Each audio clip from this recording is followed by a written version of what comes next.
Hier la famille je demandais 1500 j'aime sur le post dans l'onglet communauté si vous voulez que la vidéo sorte aujourd'hui. Et ma parole, vous avez réussi à mettre 1100 j'aime. Je vous remercie infiniment. Mais si on se transforme ces 1100 j'aime dans cette vidéo, ça me fera extrêmement plaisir d'ailleurs. Beaucoup d'entre vous comme NSJ, Ali et la Rafale croient que c'est une coïncidence cette photo. Eh ben non, croyez-moi, c'est une réalité, c'est une véritable histoire. Par la même occasion, on doit dédicacer Matt Limb qui voulait que je lui fasse une petite dédicace dans cette vidéo. Comme vous l'avez pu deviner la famille, aujourd'hui on va parler des statues formidables et qu'ils ont vraiment une véritable histoire derrière dont vous ignorez l'existence car vous avez l'habitude de voir des statues dans votre ville, des statues banales qui ressemblent à rien du tout et c'est juste pour la décoration. Comme d'habitude les amis, si la vidéo vous aura plu, n'hésitez surtout pas de la partager au maximum et de mettre votre plus gros pouce bleu et surtout d'activer la cloche de notification afin de rater aucune de mes vidéos. Allez, c'est parti. Bon visionnage à tous et à toutes.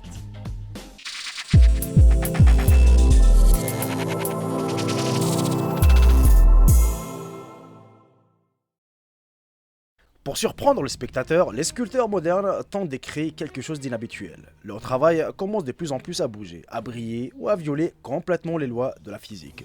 Cependant, il existe des monuments qui, du point de vue de la conception, semblent assez simples. Et la raison pour les admirer est cachée dans les récits de ces monuments. Aujourd'hui les amis, je présente plusieurs sculptures pour en apprécier toute la valeur, sachant uniquement quel événement se cache derrière ces œuvres. La femme avec le sac. Le monument a été érigé dans la ville de Växjö à la mémoire de Danuta Danielsson, une résidente suédoise qui a fait preuve d'un véritable courage civique. Cela s'est passé en 1985 lors de la marche de la colonne du Parti impérial du Nord, un groupe de personnes agressives qui adhèrent aux idées du nazisme allemand. Tandis que les passants détournaient les yeux de ces groupes et essayaient de s'en éloigner, Danuta se reprit avec courage et frappa l'un des manifestants avec un sac sur sa tête.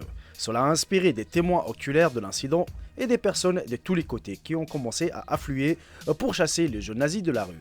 Le groupe de personnes a commencé à se cacher dans les toilettes de la gare et attendre que la police arrive. Après cela, la ville a commencé à émettre des cartes postales avec des photos de Danuta et des figurines la représentant avec un sac. Elle s'est associée à une personne qui ne voulait pas observer l'injustice de l'extérieur. Requin sur le toit. La sculpture peut être vue à Oxford en Angleterre. À première vue, il semble qu'un gros poisson s'est écrasé contre le toit d'une des maisons. En dépit du fait que l'installation peut sembler drôle, il y a une bonne humeur de loin de sens. Le requin symbolise une bombe. Il a été installé lors du 41e anniversaire de l'attaque atomique de Nagasaki. La statue d'éléphant Jumbo. Cette statue est située plus précisément à l'adresse 65 Talbot Saint-Thomas à l'Ontario au Canada. Il représente un éléphant de la savane et atteint une hauteur de 4 mètres. C'est un hommage à la mémoire du plus célèbre éléphant du cirque Jumbo, décédé dans cette ville après être tombé sous la locomotive sur le chemin de fer. Une exposition similaire se tient sur le territoire de l'université américaine Tufts. Seulement, ce n'est plus une sculpture, mais un jumbo empaillé, fabriqué peu après la mort de l'éléphant. Rouge Bravo Fico. Et ce monument a été érigé à Osijek en Croatie. Sa sculpture est mise en mémoire de la vraie histoire. Ce brave Fico est devenu célèbre le 27 juin 1991 lorsque les forces yougoslaves ont fait irruption dans la ville. L'un des citadins a garé une petite voiture rouge sur le chemin des chars pour exprimer sa désobéissance à l'ennemi. Après cela, l'homme a tranquillement quitté sa voiture et est parti. La voiture a été détruite, mais l'incident a touché beaucoup de personnes, même une vidéo qui a été diffusée à la télévision. En conséquence, la voiture est devenue célèbre et est devenue un symbole de la détermination du peuple d'Osijek, qui a d'ailleurs subi d'énormes pertes pendant la guerre. Femme charançon cotonnier. Ce monument érigé dans une ville américaine a l'air étrange, la déesse de la fertilité, Cérès, qui tient un charançon du coton au-dessous de la tête d'un insecte nuisible à l'agriculture. Cependant, cette statue, comme le reste des autres statues, a sa propre histoire intéressante. Son début est considéré depuis l'an 1915, lorsque la population de charançons du coton a fortement augmenté en Alabama. Pendant 3 ans, les coléoptères ont activement détruit les champs de coton et les agriculteurs locaux qui gagnaient uniquement en vendant du coton ont été menacés de ruine. Et aucune méthode de lutte contre les ravageurs n'a aidé.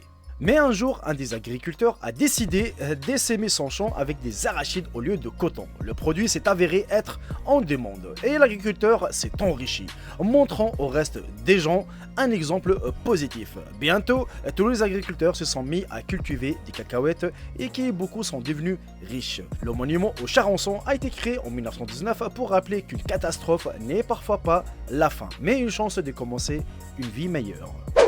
L'homme dans la salle de bain. Dans la ville de Grand Junction, située dans l'état américain du Colorado, vous pouvez voir un monument inhabituel. Il représente un homme qui prend un bain avec un canard et écrit quelque chose. Les passants manquent rarement l'occasion de prendre une photo avec une sculpture inhabituelle, qui d'ailleurs n'a pas été installée pour les plaisirs. Ainsi, les artistes ont perpétué l'image de Dalton Trumbo, qui est l'auteur de scénarios des films Roman Holiday, Moth et Spartacus. En 1947, Trumbo a inscrit sur la liste noire Hollywood pour son rapprochement avec le Parti communiste américain. Refusant de nommer les noms des membres du parti au Congrès, Dalton a été condamné à une peine de prison de 11 mois. Cette histoire a effrayé certains membres du Parti communiste et ils ont donné les noms requis par les Congrès. Ces personnes ont été condamnées par la société, mais Trumbo les a défendus, les appelant les mêmes victimes que lui.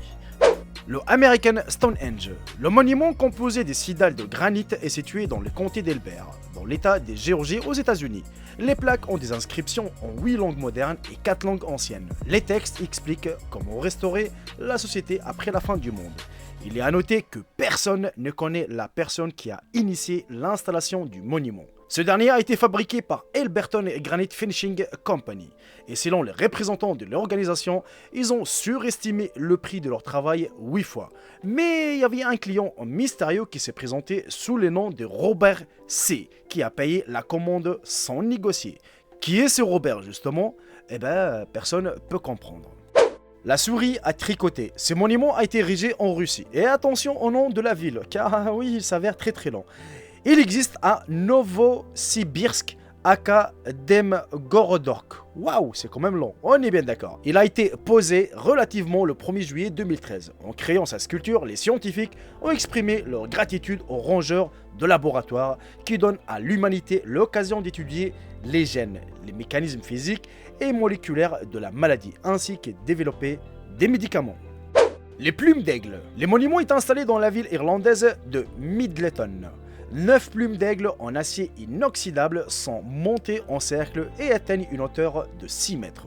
Ce n'est pas un hasard si sa structure ressemble à l'apparence d'une couronne indienne. Elle a été installée en mémoire de l'aide apportée aux Irlandais par les autochtones d'Amérique lors de la Grande Famine. Les Indiens ont donné 170 $ à la population irlandaise, l'équivalent d'environ 4600 $ d'aujourd'hui. Et pour les tribus vivant à l'époque dans la pauvreté, ce montant est fabuleux. Le monument a reçu le nom Kindred Spirits. Son ouverture officielle a eu lieu en 2017. Le fan loyal. La statue d'un aveugle a été installée dans le stade du club de football de Valence. Elle a été créée à la mémoire du fidèle supporter Vincente Aparicio, qui a tenté de ne manquer aucun match à domicile.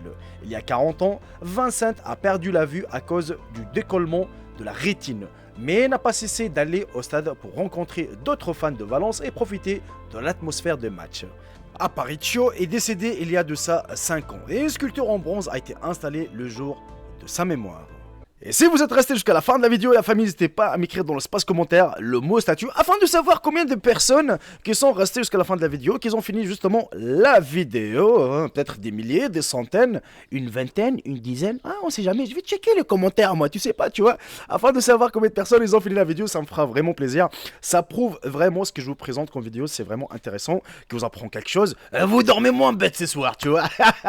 Non, franchement la famille, dites-moi de ce que vous en pensez, est-ce que, parce que franchement, on a l'attention, on n'a pas forcément quelque chose. Bon, c'est vrai que quand on voit un statut, il y a toujours une plaque. Ouais, ce statut, c'est à l'honneur de telle personne, de tel combattant, de tel président, peut-être, ou quelque chose comme ça. Ça, on le voit un peu partout dans les gares. Si tu habites dans la région parisienne, par exemple, dans la gare de Lyon, eh ben, tu as carrément une grande plaque avec tous les noms des morts, qu'ils ont morts dans un accident de train à l'époque, ou même des combattants parfois, ça on le trouve un peu partout, et parfois tu trouves aussi des statues banales qui ressemblent à rien du tout, mais vraiment qui ressemblent à rien du tout, et parfois tu trouves des vraies statues, tu dis waouh, mais tu sais pas l'histoire qu'il y a derrière. Aujourd'hui, si par exemple tu vois une statue pareille, comme je viens de te présenter dans la vidéo, et bah tu dis tiens, je regardais la vidéo de Jericho, il nous a présenté à quoi ça signifie cette statue. Maintenant, je connais tout par cœur, mais bon, vous avez la statue de liberté par exemple aux États-Unis,